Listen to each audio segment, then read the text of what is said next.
Okay, here's part 3 of 4.1b. Continuing to graph quadratics in another application. Here's a business situation where we're maximizing profit. And so you have your quadratic equation. I've identified what your A, B, and C are because we know we're going to use those. And we're going to do this by hand and with Desmos. And you can see I've done the calculations here for vertex already. So take a look at that. Where opposite B divided by 2A, you get your x value. That x value becomes the axis of symmetry, and then we can use that axis of symmetry again. We now know that there's going to be two sides to the parabola once we know what the vertex is. The A was negative, so you can see it's an opening down parabola, so you're going to have a high point for the vertex. And you can see my calculation where I got the y value. The y-intercept is over here, negative 2,000 down here. And then I know because of the symmetry, I'm going to have a value on this side. Notice it's 88, 0, 44, and then 88 because of the symmetry there. Now, if we're going to use Desmos, you can see that's how I would type it. And you can actually type it in exactly with that equation, the P and N, and Desmos graphs it. And you can then see, again, these key values we get. So that's what Desmos. And make sure, again, you know how to do that on Desmos, and that you know how to kind of fix these. You need to fix these axes, and you can do that again using the little gear command that's on the right over here, or the wrench to change the numbers there. But make sure you can graph it. You want to know how to graph it using Desmos also, so that you have these values here. And then you can go ahead and answer these questions here, which is, if you wanted to maximize profit, where would that be? You can see that's going to be at this point here, the highest point. 44 people will give you that profit. And then the last one here is a physics kind of situation where you have gravity and determining how the height of objects that are flying around. Those are called projectiles. You have an equation like that. And so given these initial situations where v is velocity, b is your height that you throw the object, t is time, h is height, we can then answer questions from this here. So you can then see that here's the equation that you would have.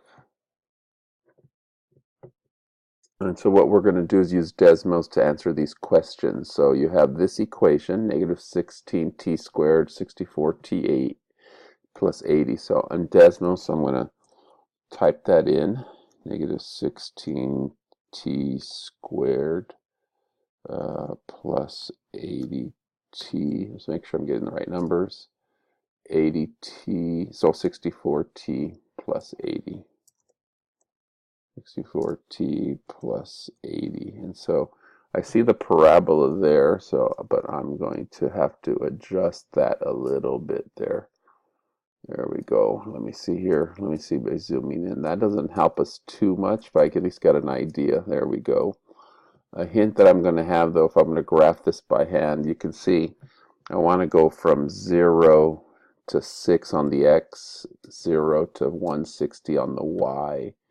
And so with that there, we should be able to hit the wrench on the x-axis.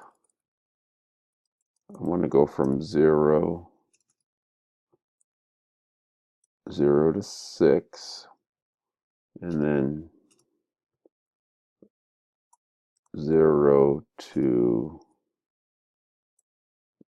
160, but let's go 200 so I have some more space. And so there's that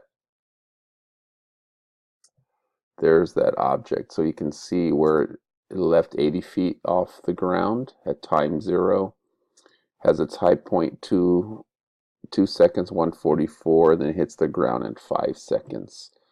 So we should be able then to use that to answer some questions here. So graph it, which we've done on Desmos. Sketch for you. Go ahead and sketch that here. Go through those points and sketch that out there. What is the maximum the height will reach? And so in this case, the maximum again will be where the vertex is. The maximum happens where this is the vertex. And it looks like the maximum height um, would be right here. So 2 and 144. So that's what we're talking about there. 2 and so the height, the vertex is 2, 144. So it's 144 feet is the maximum height. Use the graph to determine when the object's 10 feet above the ground and when it hits the ground. We know it hits the ground at when, so that's a time. So that the x-intercept was that. So it hits the ground at 5 seconds is when it hits the ground. So we have that from the graph. When is it 10 feet? That's a different question. So again, looking at this here, you can see there's your 5, the x-axis when it hits the ground. When it's at 10, I'm just going to plug in, looking for when the y equals 10. And so I can see it's 10 feet off the ground right there. And so I would say at 4.894, one more time, it hits the graph right there at 10. It hits it over here at 10, but this is back in time. Remember, the object started there. So this is the value we're looking for. Those are the important values. Keep zooming in by mistake, but 4.894 seconds is what we're looking for. So that happens at